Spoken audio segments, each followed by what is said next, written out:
Dude, guitars suck. Guitars suck. Guitars suck! It's time for the Double Stop with Brian Sword.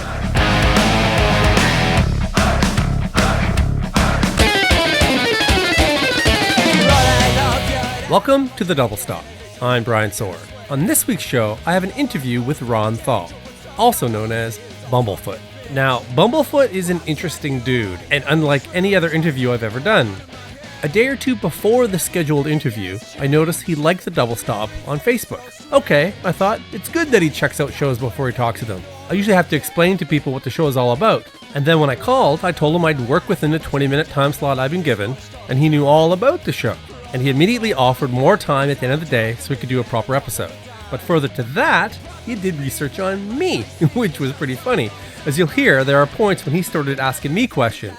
I almost cut that part out, because for those who know the show well, know that I always keep it focused right on the artist, but I kept it in because I think it shows the kind of guy he is. One thing to note, I felt that if there's any part of his story that people already know, it's the Guns N' Roses part.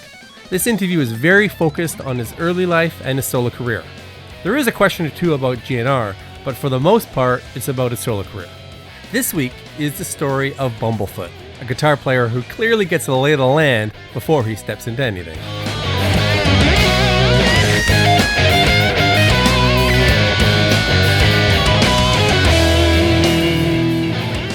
I was born in Brooklyn, New York, and my family, well, my mom liked to sing around the house. My aunt would sing around the house. I had a cousin who had a cover band that did like a wedding band. My brother played drums. And that is pretty much, trying to think, did anyone else in the family do anything? There weren't instruments around the house or anything like that. Like, it wasn't a musical instrument family or anything until I wanted to start playing seriously at the age of 6, which was pretty seriously. Really? Yeah, that's young. Yeah, I was 5 years old. I heard the band Kiss for the first time. Kiss Alive album just came out. Yeah. And I was like, that's what I want to do. And Mom, get me a bass. I want to be Gene Simmons. And they didn't have any kid-sized basses or anything, so I got a little mini acoustic, little nylon string guitar and started playing, started writing songs, started recording, started doing everything, doing gigs. I would cut up little cups of confetti and have a dozen of them and give them to the audience for a little basement concert, and we would play, and then it's the last song, I would throw the confetti in the air and did everything that a band would do. How old were you then? Draw books and books, 6, 7. Oh, wow. Yeah, we figured out how to overdub using cassette recorders where we would get levels by having the drums 10 feet back, we would be a foot away, and we would record on the cassette recorder, record all the music, and then we would play it back facing another cassette recorder that was recording, and we would sing along, and that's how we overdubbed vocals. Oh, brilliant. Well, little kids. That's a little different than Got Pro double Tools. with age. But yeah, that was the old school Pro Tools, 2 cassette recorders. That was a 1976 version. So you're playing real music. Were you playing covers then, or were you trying to write songs? Couldn't really play covers yet. At that point, we would write our own songs and play them, and we would just write what we can play. And we would just write very simple songs. A lot of them sounded like Kiss songs. Like we had one that sounded a lot like Firehouse. Only like the riff was the opposite way. It was like bum bum bum bum bum bum bum bum bum. Like it was all like real, just like just drudgy classic rock. Bunch of 6-year-olds. It was cool, man. It was good stuff. I wrote better songs then than I do now. And what kind of shows would a 7-year-old be doing? Strip bars, things like that. No, we we would play at school across the street in Staten Island. At this point, we were. It was PS 53 in Bay Terrace, Staten Island. We would play in my basement, in the backyard, in my neighbor's backyard. it wasn't until I was about 13 that I played my first bar, like a real outside, hired by someone else kind of gig. Yeah. Played at a hotel while on vacation when I was 9, did Stairway to Heaven, but I don't know if that counts. I'm like, if it's somewhere where, you know, I had this band called Paradox, and half our set was Rush covers. And like the good ones, like we did Bytor and the Snow Dogs, Wow. Beneath Between Behinds, La Villa, Strangiato, we did, what else? Xanadu, I mean, we just, like, all the good stuff. Anthem, yeah, a lot of fly-by-night stuff. Yeah, of course we had to do the entire, you know, side of 2112. Of course you did. And then we also did like a ton of Ozzy off of, you know, Blizzard and Diary. That's the only ones that were out at the time. This was, you know, like 1983. I don't know if Walk at the Moon was out yet. But, so, you know, a bunch of Iron Maiden things off of Peace of Mind, Flight of Icarus, some Priest, and originals too. But, yeah, so I started doing that by the time I was like 13, 14. So I was out there playing real gigs. Wow. And you did that throughout your kind of high school years? Yeah. Yeah. So I do everything from originals and covers, and by that point, you know, the recording got a little better. We didn't have 2 cassette recorders anymore. Finally got a Fostex 8-track reel-to-reel. Had a little mixing board. So the recorders were getting better. So by that point, all the neighborhood bands, I would record them. And that's how I slowly started getting into producing and co-writing, collaborating, doing all of that, and engineering.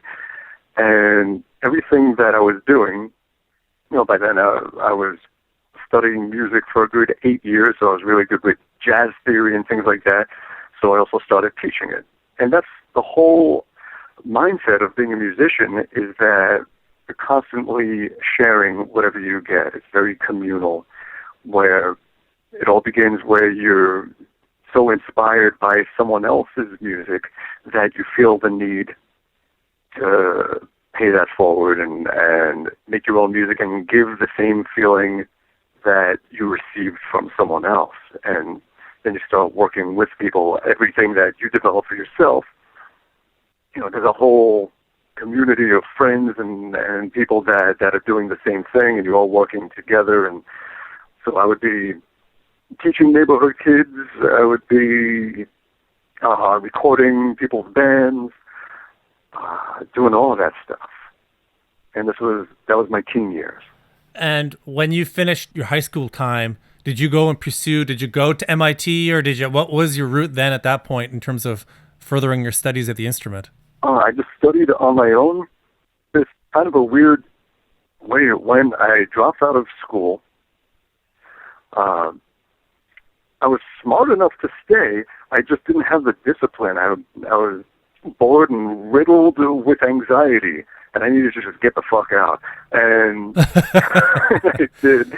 And I took my GED and then started teaching. Okay. Because what makes sense? You drop out of school and start to teach right back in school.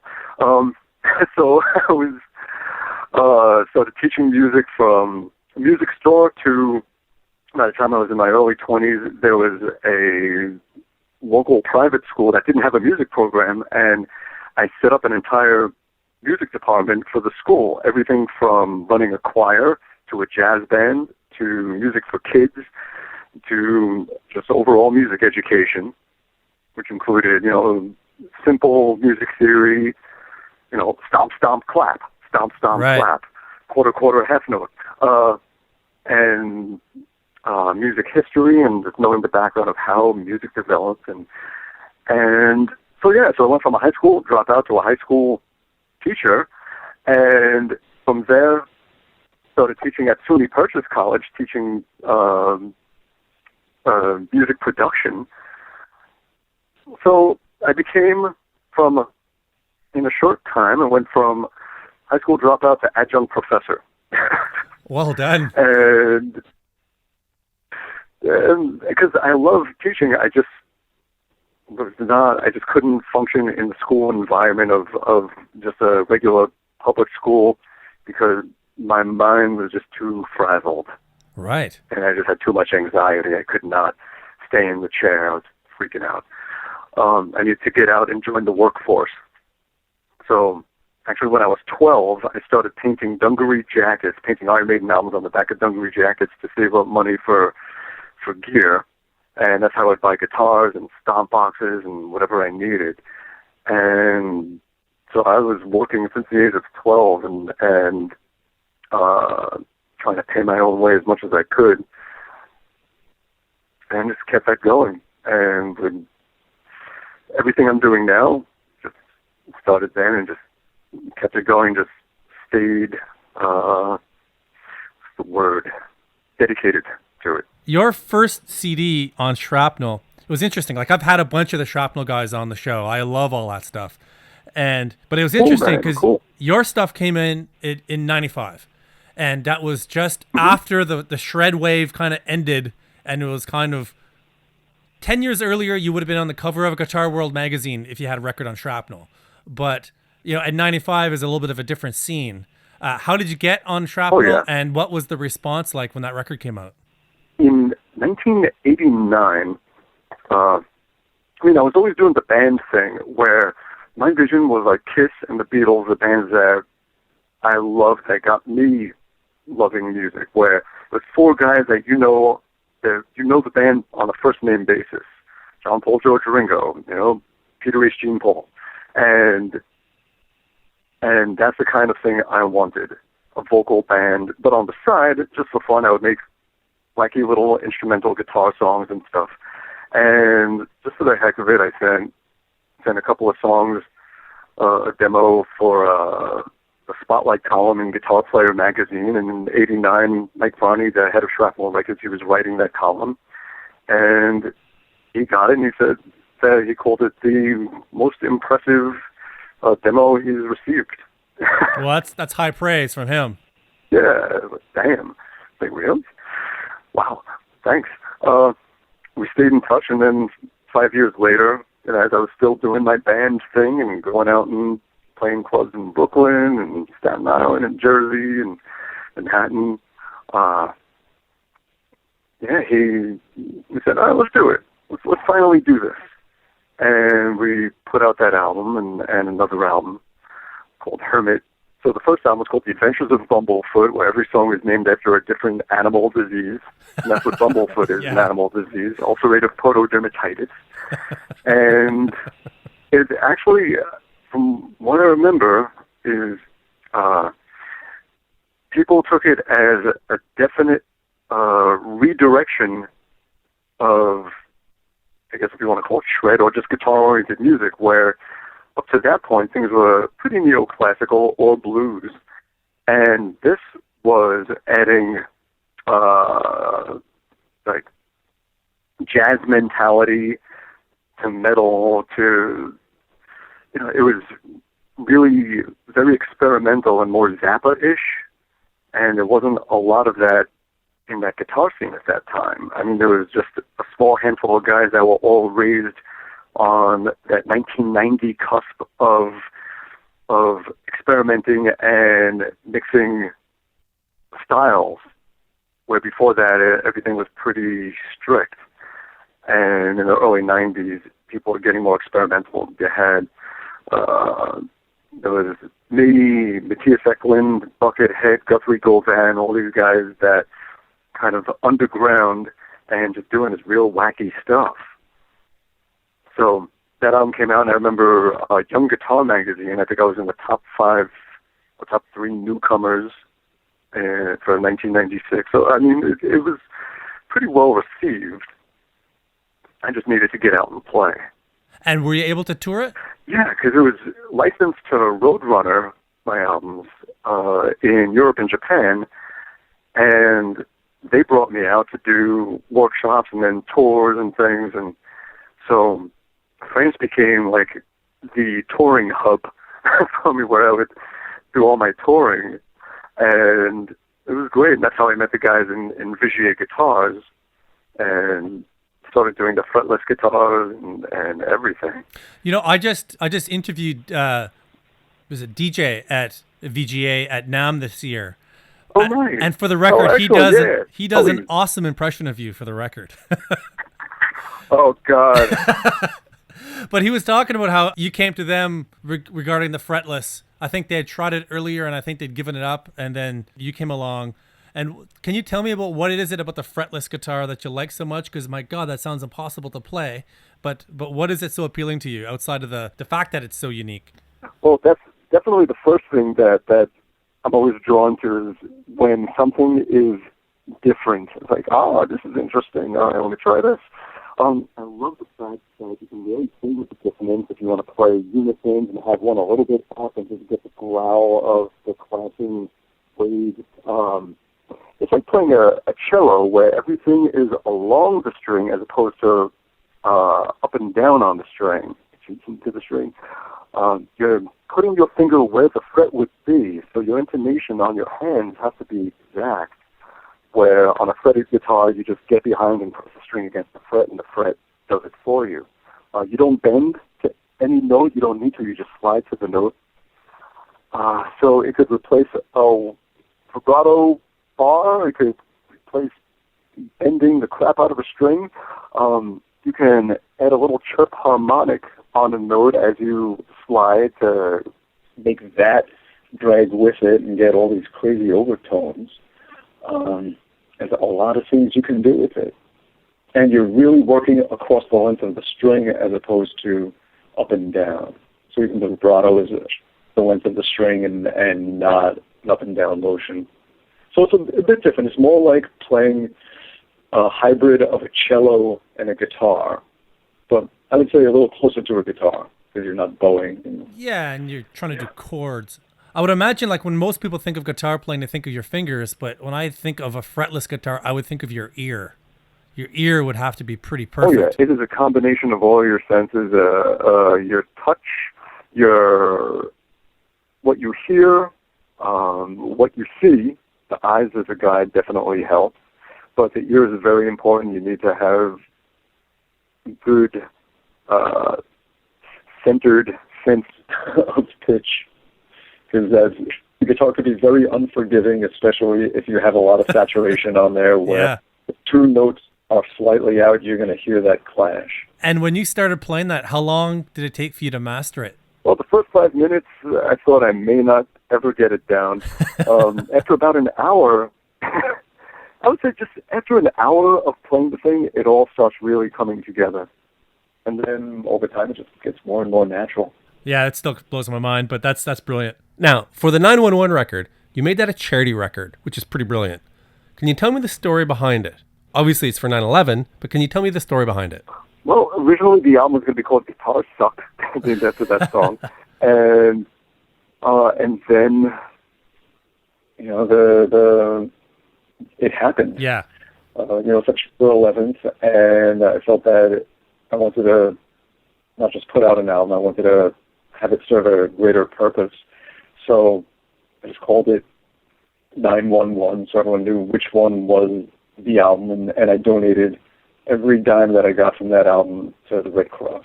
I figure that probably gives you enough karma points for the rest of your life. I don't know.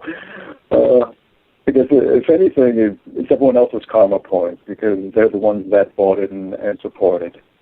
So, a combination. It's a combination of everybody.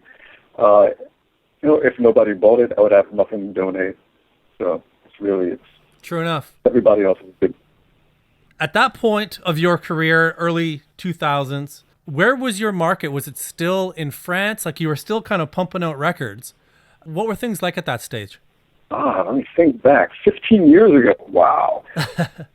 Well, you had Uncool, you had Uncool, you had a DVD, you had Normal, you were still releasing, but at that point you wouldn't have been in Guns N' Roses, so I don't think you were probably still known very well for guitar players, guitar nerds. My identity was very well defined. I was, I guess you could say I was an artist. I was someone who sings and writes songs and plays and goes out and performs and produces and teaches and collaborates and does everything, just living a very musical life, happy as hell. Yeah. And by then, around 2000, 2001, those tours in France were really growing and doing better and expanding out to other places.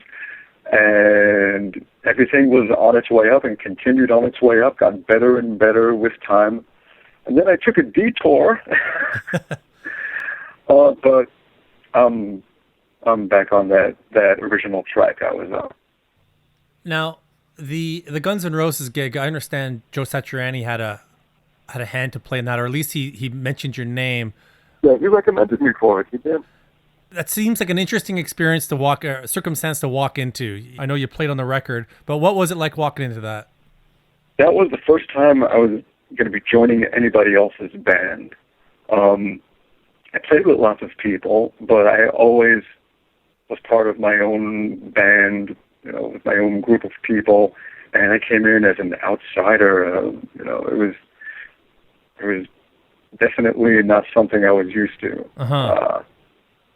Took a lot of getting used to, definitely.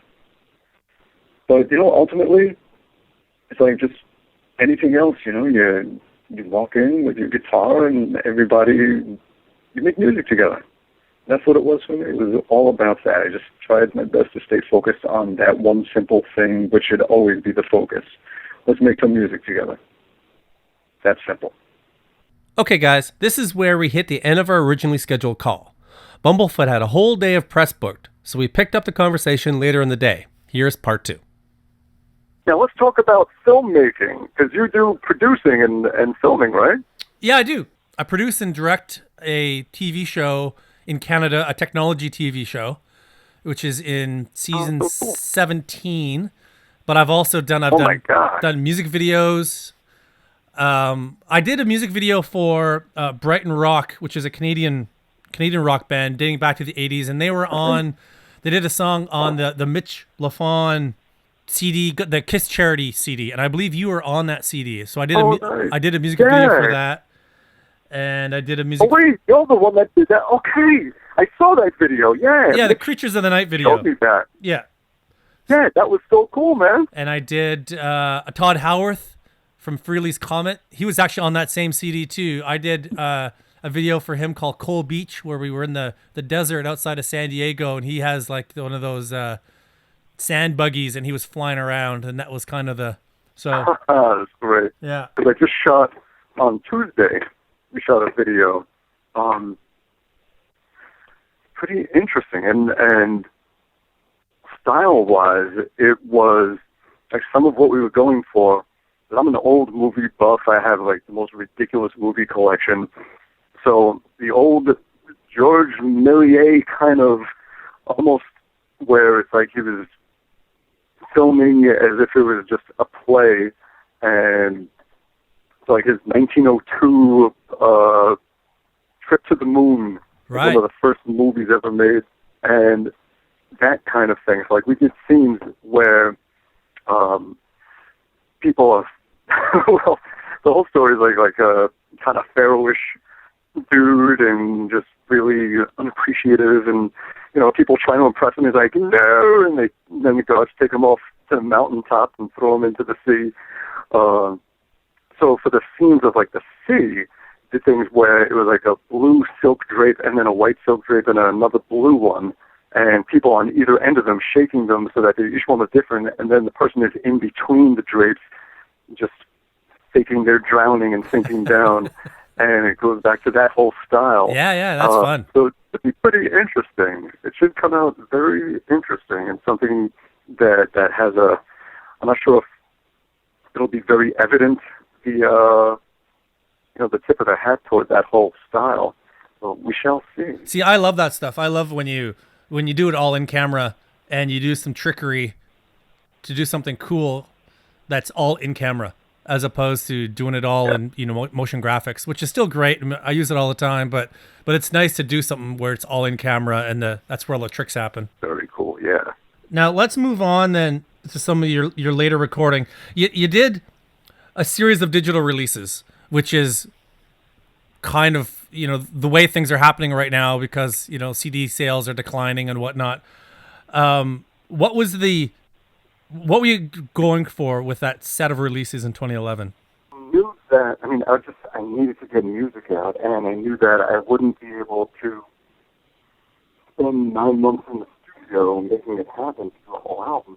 So I just set a deadline of just, once a month I'm going to finish a song. And after I recorded the song, which was fairly quick and easy, then I just wanted to do more with it. So what I did for I did something I called a player pack for guitar players, where it would come with a mix of the song that had the guitar part boosted up loud as a reference, and then another mix that had the guitar part missing so that you could play along. And it came with a transcription that I wrote out of the entire lead part, and it was very detailed. It had the musical notation, it had the tab, it had the picking, and it even had what fingers on the fretting hand were being used. So it really was super detailed, and just put it all into a PDF using notation software and everything. So that would come with the song. And then also I did stems. So if people wanted to make their own mixes, they can have all the individual parts. So it was a stereo wave of the drum part mixed, and then the bass, the rhythm guitar, the lead guitar, the vocals, any backing vocals.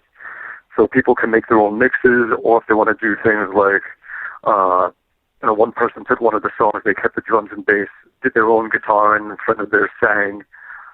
So it's a fun way to interact with the song. And I did that. I was able to pull that off for 9 of the 12 months of 2011 until the touring got busy again. And that was a great way to put out music, because each song, it wasn't just the song, it was something for guitar players and for mixers and people that could do more with the song and do something of their own with it. See, I love that. That's a nice way of taking the technology tools you have available and doing something new with it. How was the response? Yeah. It was good. It went really well. I wish I could keep doing that all the time, but I felt like I needed to just do an album and commit to an album, even though they say the album format is dead.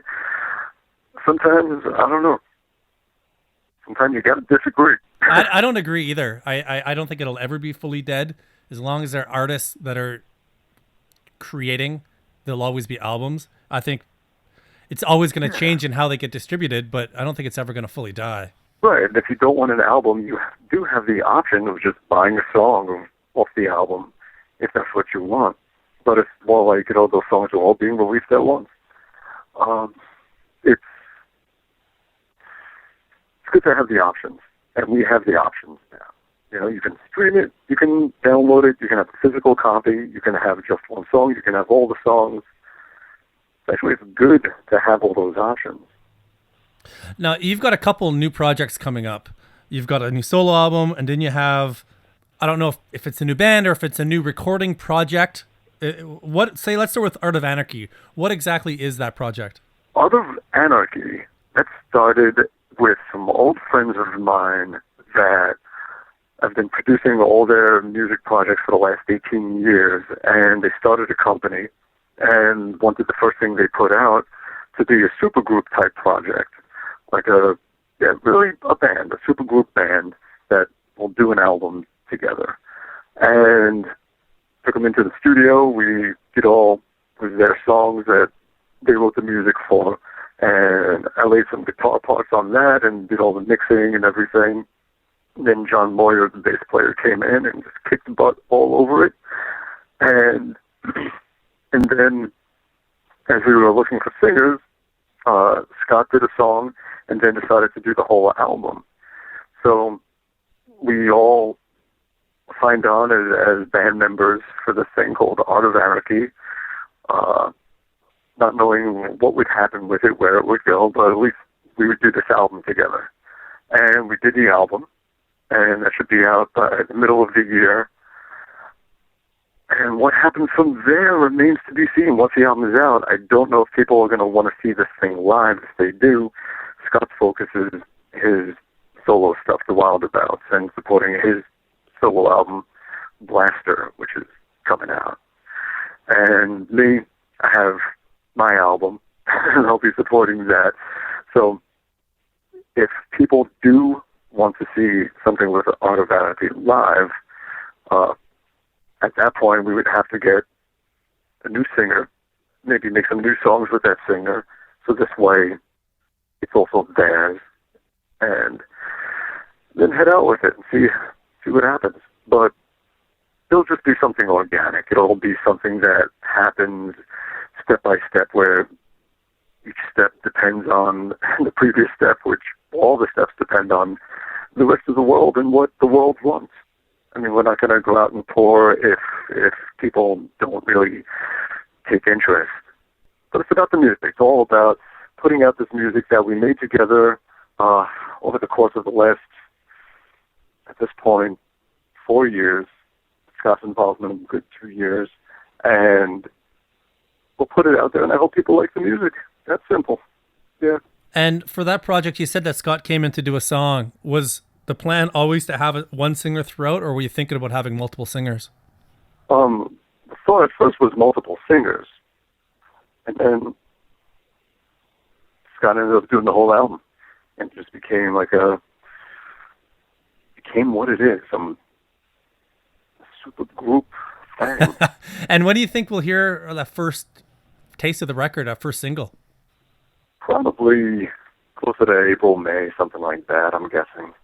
It all depends. I mean, if a label is involved, and then we have to figure out their timeline of when they want to do things. It all depends. We'll see. But if I had to take a guess, if I was going to guess right now, I would say April, May is when videos will be seen and the full songs will be heard, and soon after an album out. And let's talk about Little Brother Is Watching, the new record. After your experimental project in 2011, what made you want to come back and do a traditional solo CD again? Well, a lot of people were asking. They said, when are you going to do a full album? Like, yeah, the singles are cool, but we want something we can hold in our hands. We want an album. And I did have a good half an album's worth of music already. Like, you know what? Let me just commit to this and do it. So I did. You seem like a kind of a one-man show, like a Richie Kotzen, where you play so many different instruments. Was this pretty much a pure solo record? Did you have other collaborators, or how did that work out? I had 101 people helping me, literally. It was my... I heard that in the first single.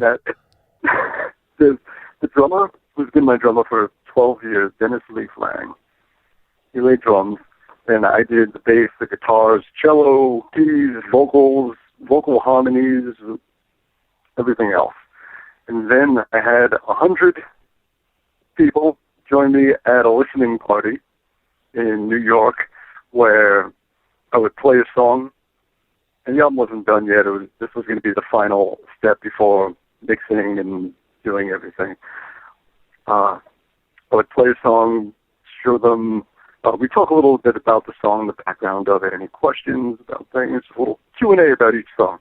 And I would show them the parts that we would sing together, and then give it a 1, 2, 3, and we would all sing. And I would record it, and next morning went to the studio and just started dropping it into all the songs, and it sounded great.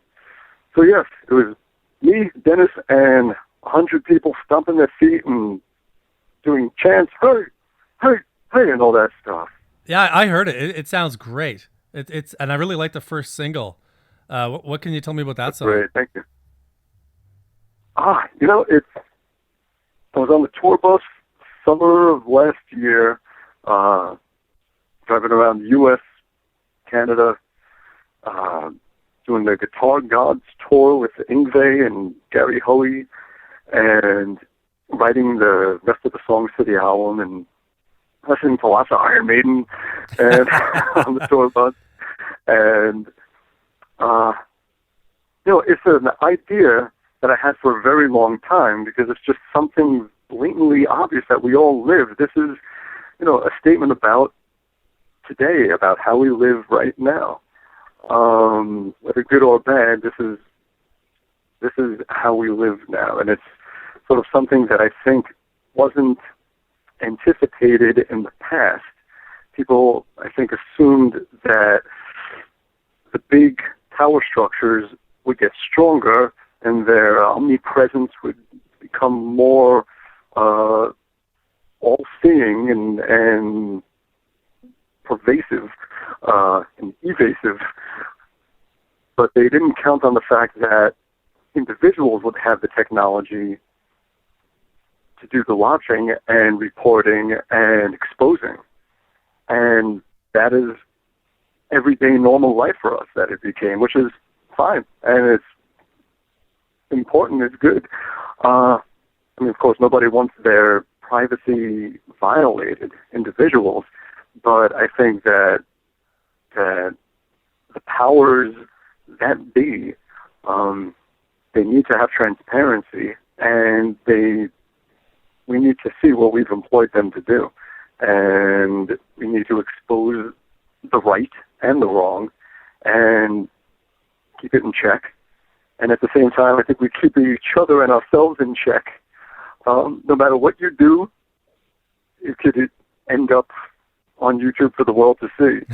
And there's two ways to react to that. It's like either you can succumb to the feeling of lost control and that everything they do is being exposed, and of course people want to show their best and only their best, and now they have no say in the matter. Whatever they do, all their imperfections are being exposed, and that could be really tough on the psyche.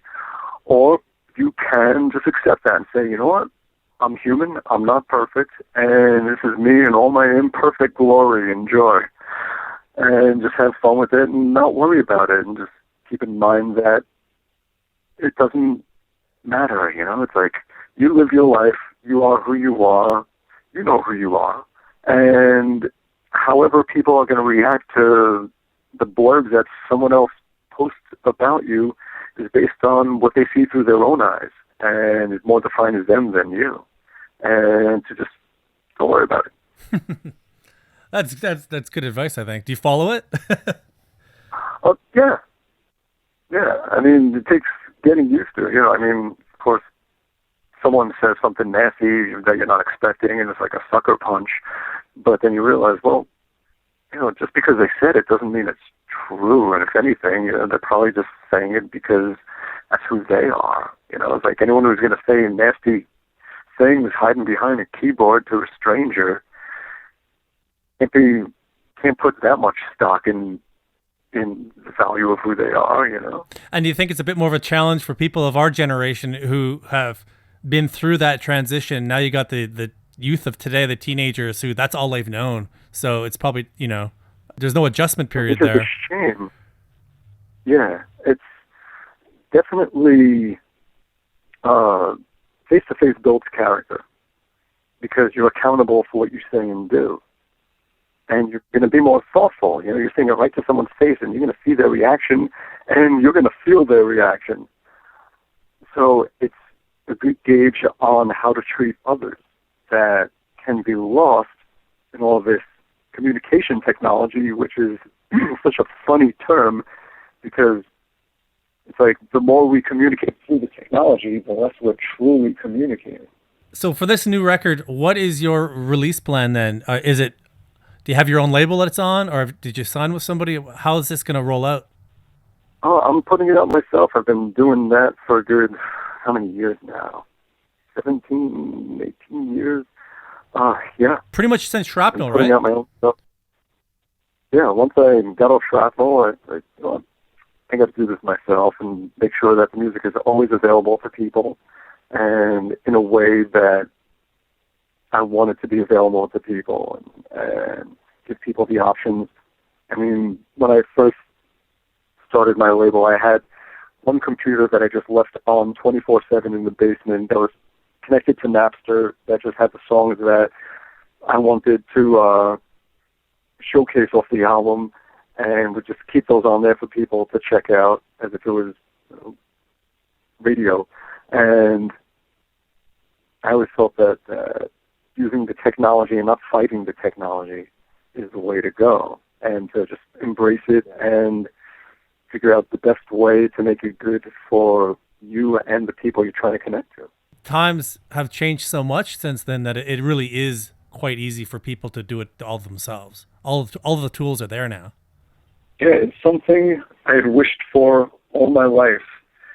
I think a lot of people from the early days, from the old model of the record industry, which still exists, but where there were these gatekeepers that you couldn't get past, they wish that there was a way that they can just get their music out without needing a label and distribution, and now we have that. No one needs a label. You can put your music out anytime, anywhere, anyone.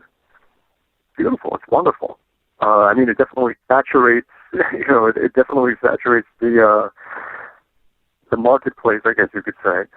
But at least we have the options. Then it's just a question of, all right, how do you want to get it to people's ears, and do what you can to just let them know it exists, and whoever's going to like it is going to like it. And do you have any touring plans for this record?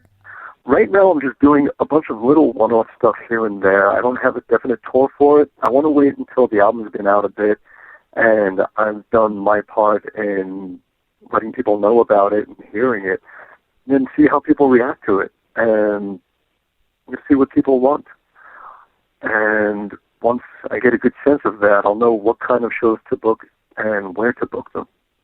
So I'm going to hold off. I'm not going to jump right into touring.